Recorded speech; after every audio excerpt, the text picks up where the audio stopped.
For today's podcast, our topic is holiness. And I could approach this concept in lots of ways. Holiness is a theological concept and also an important part of the theology of different churches, denominations, branches in religion. And I thought about starting out talking about holiness as it was taught to me growing up, holiness as I understand it to be today, and holiness how it applies to everyone in the world. And I really could go through and look at it in that way.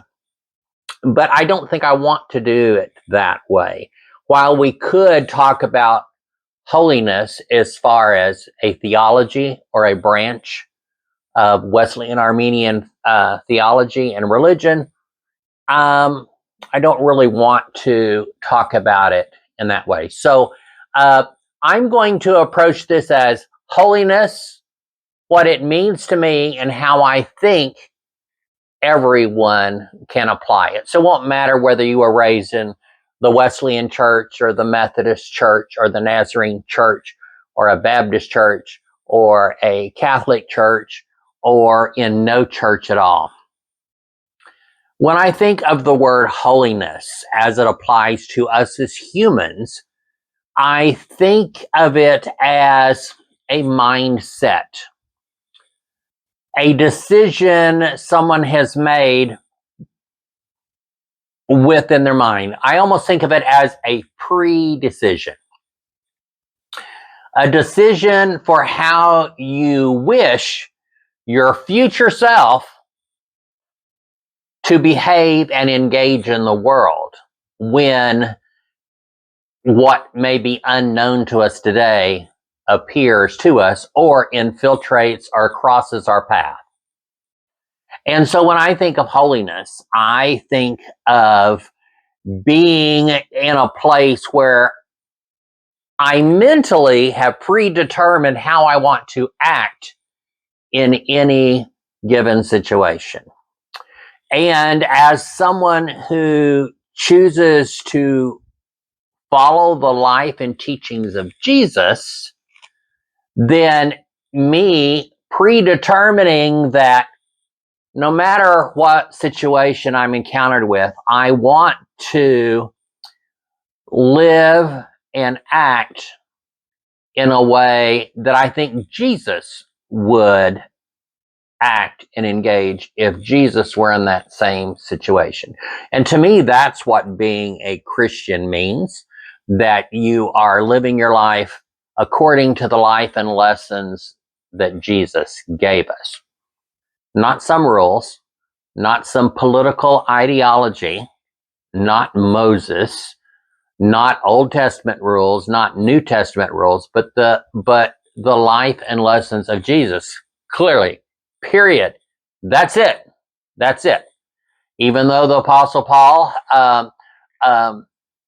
taught many things, and many that were good and right on target, we must be careful to know and understand that Paul was not, in fact, Jesus. And so we always need to make sure that we are trying to live our lives according to the life and lessons of Jesus. Now, in some religious groups, the term holiness is addressed as something you receive during a second work of grace. You know, there's the time when you make a decision that you want to live your life following the life and lessons of Jesus. And in some religious groups, as you live in the world, you mess up a few times, and you're like, man, why am I still messing up? And a second time where a person comes to the decision that, no, I'm serious. I really do want to live my life according to the life and lessons of Jesus. I know I made that commitment before, but I need to do that in a deeper way so that I am predetermining that no matter what comes my way, I have already predetermined how I want to respond, and that being following the life and lessons of Jesus. And for many of us, if we have already challenged ourselves with a mindset that no matter what happens, I want to make sure that I do that which I know Jesus's life and lessons taught me and leads me into.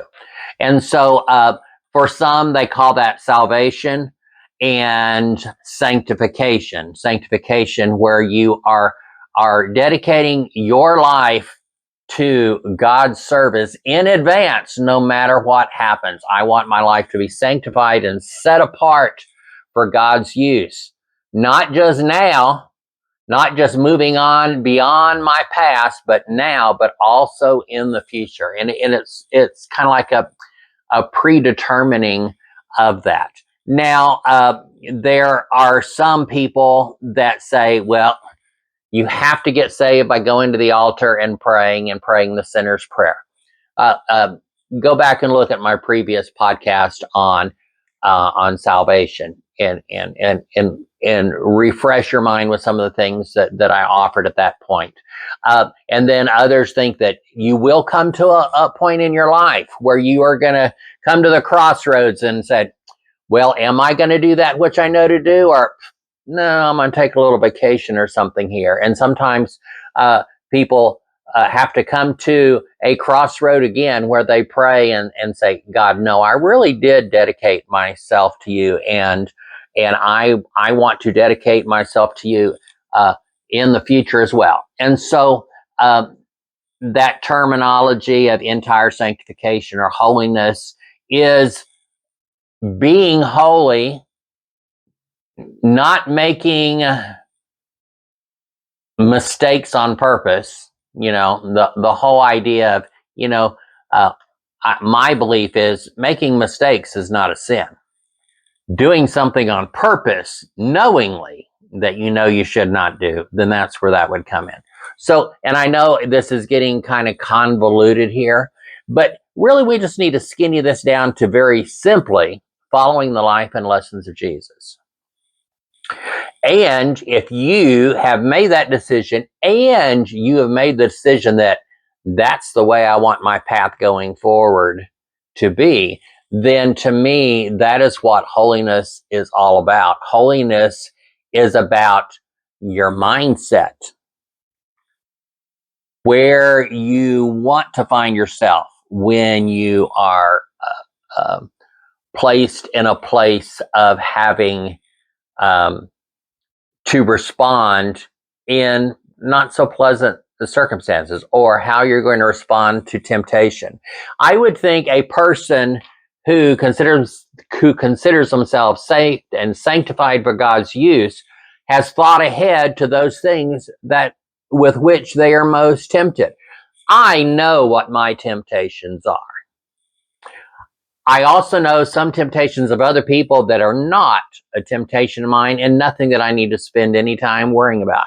But I do know what my temptations are. And I know if I flirt with those temptations right up to the edge, I'm more likely to fail. If I know what my temptations are, then I need to make sure that I'm leaving enough buffer space from those temptations that I don't find myself in the place where I flirted with those temptations so much that I find myself not responding, acting, or doing that which I know that I should do. So, in my mind, I think someone is holy when they want to do the right thing in all situations, and they know their limitations, and they know their temptations, and they don't flirt right up to the edge of their temptations. They leave themselves an adequate buffer zone so that they actually do have a way out. Now, I did write a chapter on holiness, so let's take a look and see what I wrote, whatever year that was that I did that. I think somewhere around 2007 was when I wrote this little essay on holiness. On purpose, I started this podcast without going to my book and finding it and seeing what I said. With man, holiness is derived from God and momentarily dependent on God's grace. This comes from the Beacon Bible Commentary, Volume 10, copyright 1967, page 163. I'll read that again. With man, holiness is derived from God and momentarily dependent upon God's grace. So if we are going to do that which God wants us to do, we kind of need to be in a place where we hear and know what God wants us to do. And it is by God's grace that we are able to do that. We can't do that on our own. Even though I'm talking about this is a decision we have to make, and I'm planning it ahead, when such and such happens again, I'm going to respond differently next time because I've predetermined when I see this, I know what I want the outcome to be. And by God's grace, that's what I will do. God is the only one who can declare and make us holy. God is the only one who knows our heart and motives. Only God can proclaim. A human's proclamation that someone else is not holy or right has no value or authority. As followers of Jesus, we should always strive to be holy in the eyes of God. Holiness is achieved by making the decision in advance of life's issues and encounters that you will always choose to show God's love by accepting others and showing kindness and inclusion to everyone as Jesus has demonstrated. Being dedicated to living a holy life is the decision to want to live your life according to the lessons of Jesus. When this is decided in advance, then temptations are less likely, although not impossible, to succeed. A person who lives in holiness should have a less difficult time doing the right thing because they have predetermined how they wish to respond to others and to situations. This does not mean they will not mess up, but it means that the amount of time between messing up and getting things straightened out is very short. Holiness is not about being perfect. It's about a mindset of wanting to do the right thing, and when falling short, seeking forgiveness and getting back on track, showing the love of God by living according to the lessons given us by Jesus. Holiness is possible for regular people. Holiness is living your life by committing your future actions based on your decision to follow the example of Christ. Holiness is not about being perfect, because as human beings, we're not going to be perfect. But holiness is the desire to be perfect in heart, soul, mind, and motive and intent, and doing our best to do the right thing. And when we mess up, own up and quickly get back on track. Thank you for watching this podcast on holiness. Be sure to like, share, and subscribe. See you on the next one.